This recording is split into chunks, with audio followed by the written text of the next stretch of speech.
Hi teachers, welcome back to our channel learners plus. ఈరోజు వీడియోలో వచ్చేసి ఫస్ట్ మార్నింగ్ వచ్చిన బిట్స్ అయితే చెప్తాను. సో వీడియో అప్లోడ్ చేయడానికి టైం అయితే పట్టింది, హెల్త్ బాగాలేదని చెప్పాను కదా. సో దానివల్ల లేట్ చేయకుండా వీడియో అయితే స్టార్ట్ చేస్తాను. వీటికి ఆన్సర్స్ కూడా చెప్తాను. అదేవిధంగా మీరు మన ఛానల్ కొత్తగా చూసిన వాళ్ళైతే లైక్ చేయండి, అలాగే షేర్ చేయండి, సబ్స్క్రైబ్ చేసుకోండి మర్చిపోకండి. పక్కనే ఉన్న బెల్ ఐకాన్ అయితే యాక్టివేట్ చేసి పెట్టుకోండి. నేను చేసే ప్రతి వీడియో మీకు నోటిఫికేషన్ అయితే వస్తుంది. కర్తరి వాక్యం గురించి ఇచ్చాడు. కర్త మెయిన్గా ఉండే వాక్యము యొక్క విభక్తి అడిగాడు. యొక్క విభక్తి వచ్చేసి షష్ఠీ విభక్తి. నెక్స్ట్ వృత్యానుప్రాస అలంకారం గురించి అడిగాడు. బహుళ ప్రజ్ఞా సిద్ధాంతాల గురించి అడిగాడు. బహుళ ప్రజ్ఞా సిద్ధాంతాలు వచ్చేసి హోవర్డ్ గార్డ్నర్.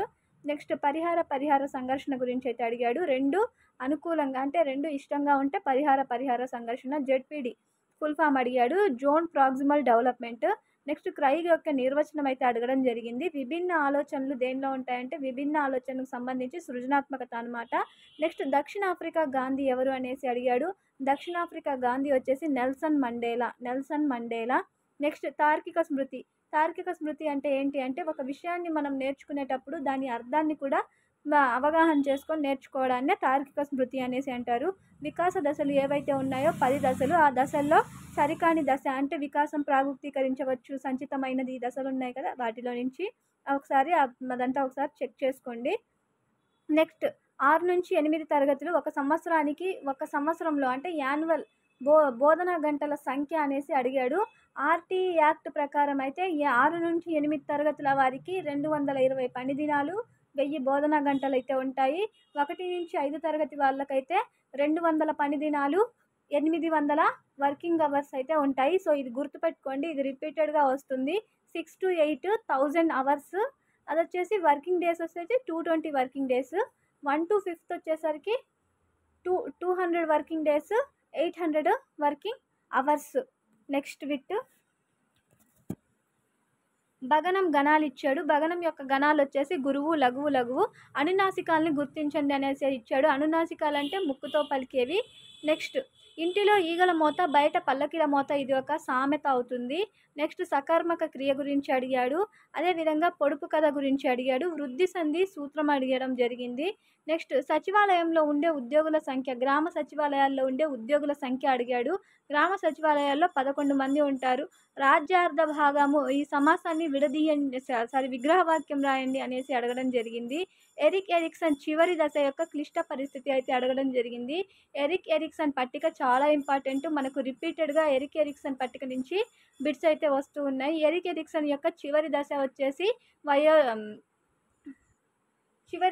ఎరిక్ ఎరిక్సన్ యొక్క చివరి దశ వచ్చేసి మనకు వయోజన దశ, 60 అబవ్ అనమాట ఏజ్ వచ్చేసి. ఇక్కడ వచ్చేసి సమగ్రత మరియు నిరాశ అనేది ఉంటుంది. సమగ్రత, నిరాశ, క్లిష్ట పరిస్థితి, సమగ్రత, నిరాశ. గాంధీ మహాత్ముడు గేయ రచయిత అడిగాడు. గాంధీ మహాత్ముడు గేయ రచయిత వచ్చేసి బసవరాజు అప్పారావు. ఇతని కాలం వచ్చేసి 13/12/1894 నుంచి 10/6/1933 వరకు. మహాత్మా గాంధీ గేయ రచయిత బసవరాజు అప్పారావు. కాలం 13/12/1894, 10/6/1933. నెక్స్ట్ కపికి పర్యాయ పదాలు అడిగాడు. కపి అంటే కోతి అనమాట. దీనికి చాలా పర్యాయ పదాలు ఉన్నాయి. సో అక్కడ ఇచ్చిన దాన్ని బట్టి మీరు ఆన్సర్స్ అనేవి చేయండి. నేను 2 చెప్తున్నాను. అగచరము లేదా అడవి గీము. నెక్స్ట్ పూరక కోణాల మొత్తం వచ్చేసి 90 డిగ్రీలు. నెక్స్ట్ బుధులు అర్థం అడిగాడు. బుధులు అంటే పండితులు లేదా విద్వాంసులు అనేసి అర్థము. నెక్స్ట్ అవ్యయం గురించి అడిగాడు. రక్తం యొక్క నానార్థాలు అడగడం జరిగింది. రక్తము అంటే నెత్తురు లేదా నానార్థాలు, నెత్తురు లేదా సోనము. నెక్స్ట్ అమావాస్య వికృతి పదం అడిగాడు. అమావాస్యకి వికృతి పదం వచ్చేసి అమావాస.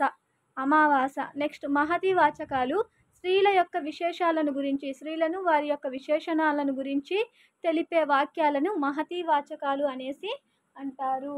నెక్స్ట్ పియాజేకి సంబంధించింది. పియాజే గురించి కొన్ని వాక్యాలు ఇచ్చి అతనికి సంబంధించనిది అనేసి అడిగాడు. నెక్స్ట్ ఆల్ఫాబెటికల్ ఆర్డర్ అయితే ఇవ్వడం జరిగింది. సబార్డినేట్ క్లాజ్ అంటే ఏంటి? క్రియ ఉండి కూడా పూర్తి అర్థాన్ని ఇవ్వలేని వాక్యాన్ని సబార్డినేట్ క్లాజ్ అనేసి అంటారు. ఎన్ఈపి 2020లో దశల గురించి అడిగాడు. దాంట్లో వచ్చేసి అక్కడ ఇచ్చిన ఆప్షన్స్లో జ్ఞాన నిర్మాణము, నెక్స్ట్ క్రీడా పద్ధతి గురించి ఒక బిట్ అయితే రావడం జరిగింది. సింపుల్ ఫ్యూచర్ టెన్స్ నుంచి ఒక బిట్. నెక్స్ట్ లింకర్స్, కంజంక్షన్స్ లేదా లింకర్స్ నుంచి ఒక బిట్. కరెక్ట్ స్పెల్లింగ్ అయితే అడగడం జరిగింది. కరెక్ట్ సెంటెన్స్ ఆర్డరు, ఒక సెంటెన్స్ ఇచ్చి కరెక్ట్ ఆర్డర్‌లో ఉన్న సెంటెన్స్ ఏదో అనేసి అడగడం జరిగింది. నెక్స్ట్ వాట్ గురించి అడగడం జరిగింది. ఇంక మీకేదన్నా బిట్స్ మార్నింగ్ సెక్షన్‌వి తెలిసుంటే కింద కామెంట్ అనేది చేయండి. ఆఫ్టర్‌నూన్ సెక్షన్ వాళ్ళు కూడా బిట్స్ ఏదన్నా తెలిసుంటే మీకు గుర్తున్న బిట్స్ అనేవి నాకు కామెంట్ చేయండి. వీడియో అయితే చేస్తాను. వృత్త వైశాల్యం మీద ఒక ప్రాబ్లమ్ అయితే వచ్చింది. వృత్త వైశాల్యం సూత్రం వచ్చేసి పై ఆర్ స్క్వేర్. నీటిపై తేలియాడే మొక్కలు అక్కడ ఇచ్చిన ఆప్షన్స్‌ని బట్టి అక్కడ ఏమిచ్చారు నీటిపై తేలియాడే మొక్కలకి ఎగ్జాంపుల్స్ అనేసి వాటిలో నుంచి ఆన్సర్ అయితే పెట్టాలి. నెక్స్ట్ భారతదేశంలో హైకోర్టుల సంఖ్య. భారతదేశంలో ఉన్న హైకోర్టులు వచ్చేసి 25. గ్రామ పరిపాలన ఎవరి కాలంలో మొదలయ్యిందంటే చోళుల కాలంలో. నెక్స్ట్ ప్రస్తుతం ఉన్న పాఠశాలల్లో మూల్యాంకనం ఏ విధంగా జరుగుతుంది? నెక్స్ట్ ఉపనిషత్తుల బోధన గురించి అయితే అడిగాడు. భాగవతం బోధనకు ఉపయోగపడే నృత్యం గురించి అడగడం జరిగింది. సాంఘిక అభ్యసన సిద్ధాంతం వచ్చేసి ఆల్బర్ట్ బండూరా. నెక్స్ట్ దీక్ష ఫుల్ ఫామ్ అడగడం జరిగింది. దీక్ష ఫుల్ ఫామ్ వచ్చేసి digital infrastructure for knowledge sharing. Digital infrastructure for knowledge sharing. So ఇవి బిట్స్ అనమాట మార్నింగ్ సెక్షన్లో జరిగినవి. ఇంచుమించు నాకు తెలిసిన వాటి అంతవరకు ఆన్సర్స్ అయితే ఎక్స్ప్లెయిన్ చేశాను. వీడియో మీకు యూస్ఫుల్ అనిపిస్తే మీ ఫ్రెండ్స్కి షేర్ చేయండి. అలాగే మీకు తెలిసిన బిట్స్ మీరు ఎగ్జామ్ రాసుంటే నాకు కమెంట్ అనేది చేయండి. వీడియో చేయడానికి ఈజీగా ఉంటుంది. లేకపోతే నేను నా వాట్సాప్ నెంబర్ అనేది కింద డిస్క్రిప్షన్లో ఇచ్చున్నాను. సో దానికి ఒక పేపర్ మీద రాసి సెండ్ అయితే చేయండి. వీడియో అయితే చేస్తాను. Thank you for watching.